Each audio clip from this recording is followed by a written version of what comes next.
C'est un livre d'une grande noirceur, admirablement écrit et construit, captivant de bout en bout, et qui oppose un démenti cinglant à tous ceux qui pensent que le roman, que le genre romanesque n'a plus rien à nous dire aujourd'hui.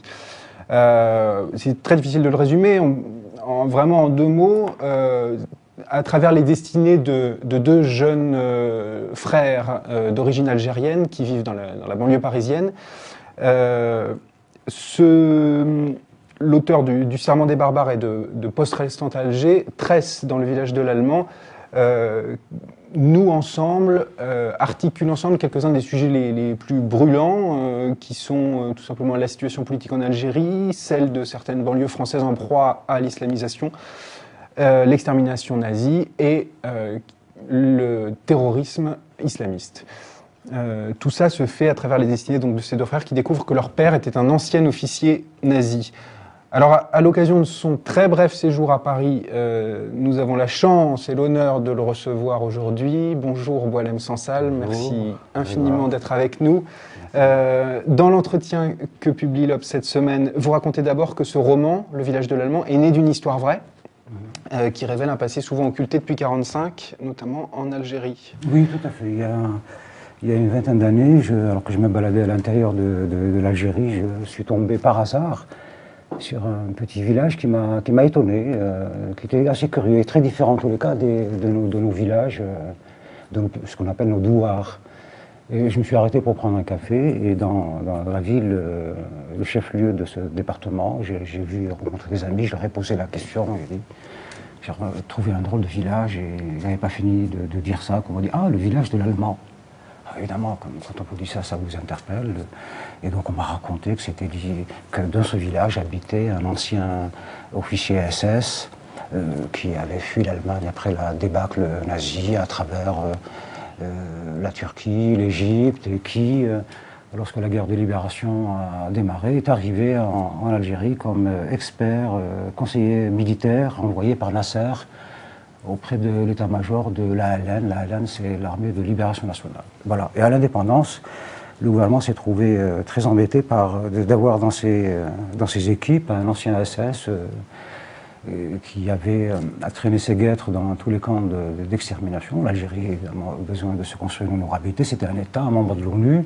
Et il vous semble que c'est un cas très isolé ou qu'il est représentatif je crois qu'il y en a eu beaucoup.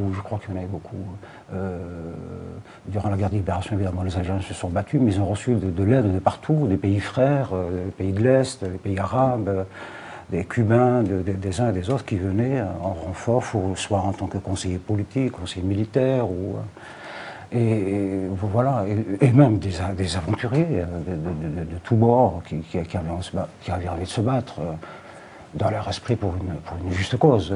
Voilà. Et donc, je suis sûr qu'en fouillant dans cette histoire-là, on trouverait vraiment des histoires assez fantastiques.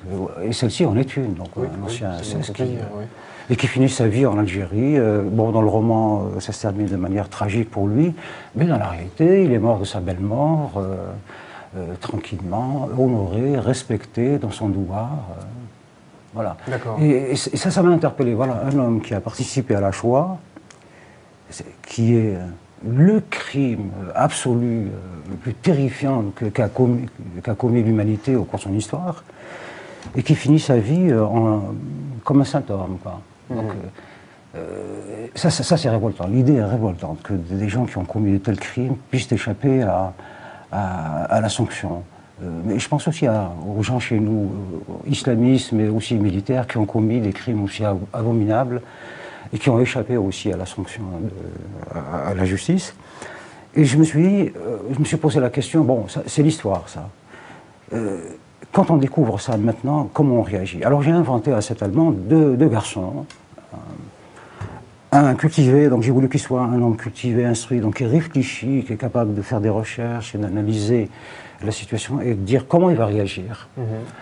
Et un jeune, enfin le jeune frère beaucoup plus moins instruit, plus frustre, comment un garçon frustre découvre l'histoire, une histoire aussi terrible.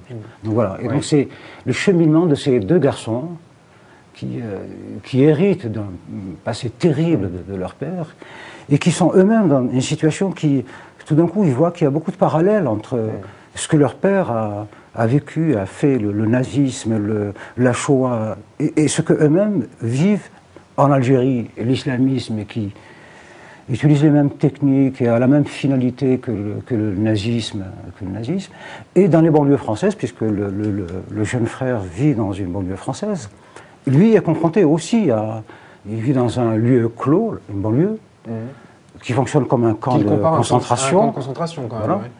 Et il a face à lui des islamistes qui ont pris la cité en main et qui déroulent un discours qui est très proche de celui des nazis. Alors là est-ce que vous n'êtes pas un peu caricatural, un peu excessif là, dans ce sens-là? Bon, d'autant plus que ce parallèle, vous le reprenez quand même un peu à votre compte. Dans l'entretien, là, vous dites que la frontière entre islamisme et nazisme est mince, ce qui peut choquer quand même un grand nombre de gens, y compris ceux qui sont attachés à la singularité extrême d'ailleurs de l'extermination, qui pourraient vous reprocher de banaliser le nazisme. Oui, non, je ne banalise pas, non, au contraire, mais c'est vrai que la frontière est mince. L'islamisme n'est pas encore le nazisme, il faudrait qu'en ce moment il soit au pouvoir et qu'il dispose de tous les moyens de sa politique, ce n'est pas le cas. Mais il s'en approche. On a l'impression qu'il chemine dans la même voie. On a vu quand même en Afghanistan, lorsque les talibans ont pris le pouvoir, que ça a fonctionné un peu comme ça. Ouais. Voilà, c'est dans ce sens-là. D'accord.